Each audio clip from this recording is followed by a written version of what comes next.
have to have, done something cool or fucking be somebody important, born into some family. You can just express yourself. Those cats taught me how to self-express. And I feel like you carry that to the audience as well. And in the age of the democratization of media, in a world where you can record your own podcast and not stand between what you and me do anymore, except a real thin line or maybe an attempt or something like that, then I'm duty bound to get up here and tell you, go do it yourself. If you stop listening to my shit because you're doing your shit, I'll accept that, and that will make me happy. That's what keeps it going. Someone inspired me once and kept inspiring me. They didn't know they were doing it. It wasn't intentional, but I looked at what they did and I said, I want to be like that person. I want to be as free as that person.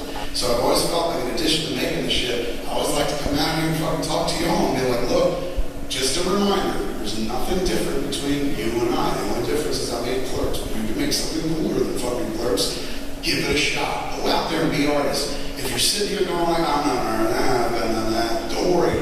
Don't get scared by the term art. Some people get all freaked out. I used to, when I was younger, art to me, I was like, oh, it's artsy for I never considered myself an artist. People would say, you're an artist. I said, no, I make films. I'm a writer who happens to direct his own shit. I always make excuses, never accept the term. Now, as I'm older, I get it. I am an artist, man. And that doesn't mean I'm a great artist. Doesn't mean I'm a terrible artist. It just means I'm an artist. But we're all fucking artists. I just chose to make my living on art.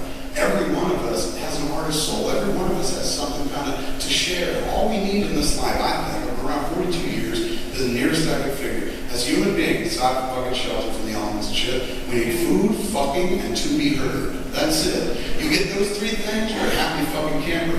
Food, I've obviously had no problem with that. Fucking, I've been lucky in the past and shit. To be heard, that was the big thing for me, and it still is to this day. And it's the same for everybody. We all want to know that we're being heard, not necessarily on a fucking global scale or on television, but just that we're fucking heard, just that we're not discounted or something like that. And sitting there recording a podcast gives you an absolute opportunity. Have your own fucking platform. Be like, hey, these are the things I think and feel. This is what goes through my fucking head. Because I know sometimes y'all sit there and watch people on stage or watch a movie and go, I could do that. I could have done better than that and shit like that. You can, and you will.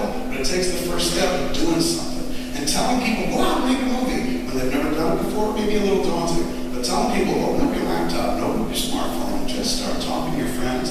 Anybody can do that. And that, my friends, is art.